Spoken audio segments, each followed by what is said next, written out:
भाई जिस तरीके से ओला के रूमर पहले फैलते थे कि गाड़ियां जल जा रही हैं, सर्विस सेंटर पे सर्विस नहीं मिल पा रहा है और अभी इसकी बिल्ड क्वालिटी बहुत पुअर है, इन तीनों के बारे में मुझे बताइए।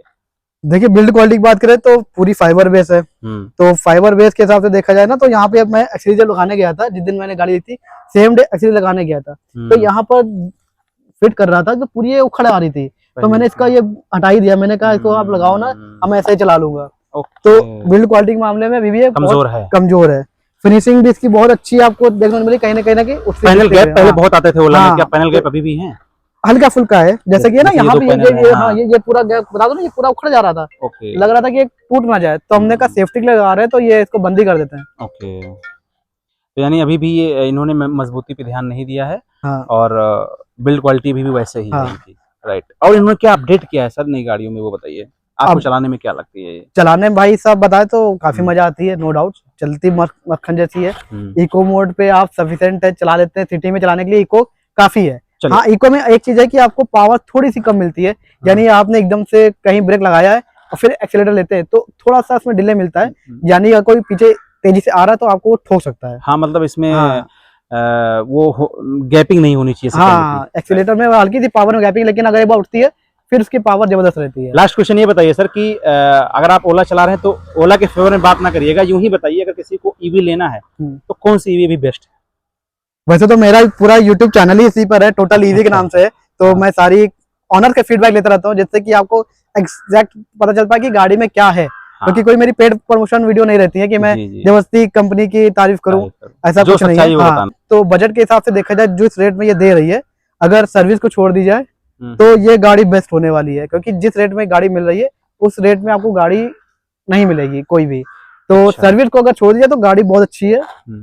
देखिए, आप ईवी से इतना ज्यादा जुड़े हुए हैं तो बहुत सारे लोग मेरे चैनल को देख रहे हैं, कुछ लोग अभी ईवी के खिलाफ, उनको लगता है कि ईवी का अभी एरा नहीं आया हुआ है। आप ईवी इंडस्ट्री के बारे में क्या कहना चाहेंगे? आने वाले भविष्य क्या है, ईवी का है या पेट्रोल का है? जिस हिसाब से फोर व्हीलर दोनों बताइए। जिस हिसाब से चल रही है तो भाई साहब मुझे तो लगता है कि आगे आने वाला ईवी का ही पूरा होने वाला, जैसा कि आपको भी पता ही होगा जी। जिस हिसाब से काम कर रही है, तो इनफैक्ट मैं जब से आज से लगभग 5 साल से मैं ई चला रहा हूँ। सबसे पहले मैंने इलेक्ट्रिक साइकिल जब से ली है, उसके बाद स्कूटी ली, उसके बाद रिवोल्ट ली, उसके बाद मैंने ये ली, मतलब चौथी गाड़ी हमारी है। और हाँ, और तब से मैं ईवी चला रहा हूँ लगभग 5 साल से। और पेट्रोल गाड़ी छूने का मन नहीं करता भाई मेरा। मेरे पास पल्सर गाड़ी खड़ी रहती है। अगर मुझे जाना होता है, जैसा कि मैंने अभी बीच में बाइक बेची थी तो उस टाइम मेरे पास गाड़ी थी नहीं, तो मैं अपनी जो पुरानी स्कूटी थी जो मैंने चाचा को दे रखी थी, मैं उससे ज्यादा था, वो टूटी फूटी थी, लेकिन पल्सर खरीदी थी उसको नहीं ले जाता था, क्योंकि उसमें ले जाओ तो पेट्रोल डलाओ 100 रुपए का। तो जब पैसा आपको बचता है ना, तो आपको चलाने का मन नहीं करता कि उसको छुए।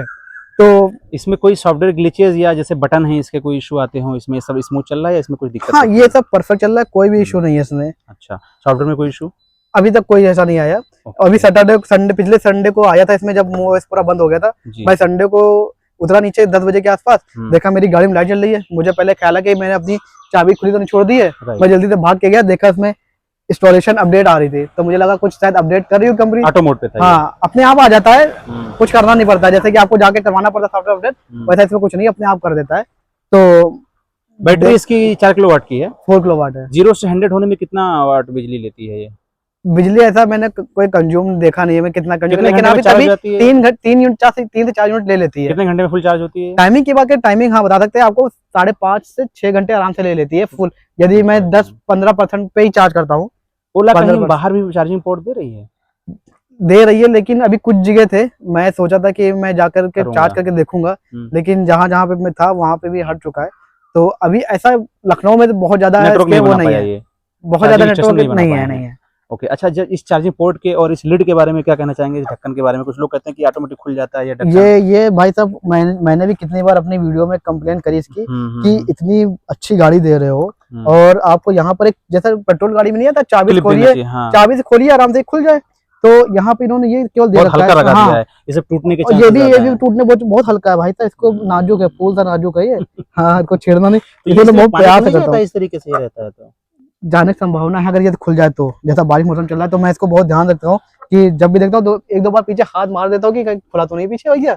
हाँ, ये मेरा भी पर्सनल एक्सपीरियंस है। मैं एक दिन देख रहा था कि एक ओला वाला जा रहा था और उस पे ये ग्रिल नहीं लगी हुई थी, तो पीछे बैग लटका हुआ था, बैग के प्रेशर से ये ऑटोमेटिक खुल रहा था। अच्छा, हाँ, तो ये कंपनी को देना चाहिए, या फिर चार्जिंग अगर आपको ये चीज नहीं करनी तो चार्जिंग जैसे कि आपका बजाज के अंदर चेतक वाले हैं तो right, डिक्की right, कर दीजिए, तार निकाल दीजिए, राइट। इसको हटा ही दीजिए, आपका पैसा बच जाएगा, चार्जिंग यहाँ कर दीजिए। तो ओवरऑल आप इससे खुश हैं? अभी तक तो भाई खुश है, लेकिन वही है ना कि सर्विस सेंटर को लेकर के थोड़ा सा वो है, इश्यू है। बाकी ठीक है, गाड़ी माइक चल रही है, बस दुआ करते हैं गाड़ी चलती रहे, सर्विस सेंटर को ना जाना ना पड़े।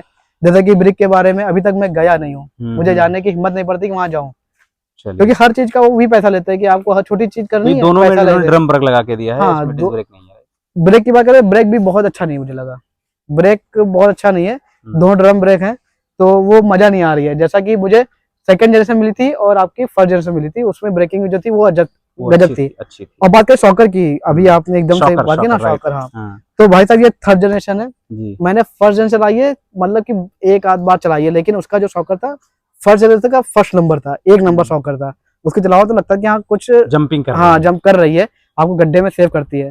सेकंड में चलाई मैंने 20 दिन लगभग चलाई है, क्योंकि कंपनी से मिली थी, तो उसमें उसका शॉकर आपका कहते हैं कि सेकंड क्लास था, आपको फर्स्ट से थोड़ा सा हल्का था, लेकिन जो थर्ड वाली है इसका थर्ड क्लास है। अच्छा होने की वजह ये डाउन कर दिया थर्ड गया है। क्लास है भाई साहब, क्योंकि सिंगल शॉकर है, इतने हार्ड शॉकर है, आपको जब चलेंगे ना आपको खटखट करके बहुत आवाज आती है।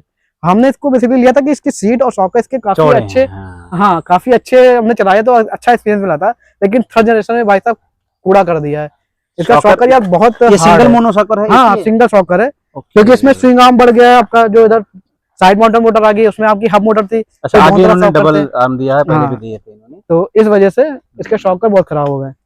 चलिए, तो ओवरऑल आपने गाड़ी के बारे में बताया, thank you so much Jayankar sir, बहुत अच्छी आपने फीडबैक दी। तो दोस्तों आपको कैसा लगा ये हमारा रिव्यू, आप जरूर मुझे कमेंट में बताएं, और नई किस गाड़ी का आप चाहते हैं रिव्यू मुझे जल्द से जल्द कमेंट में बताएं।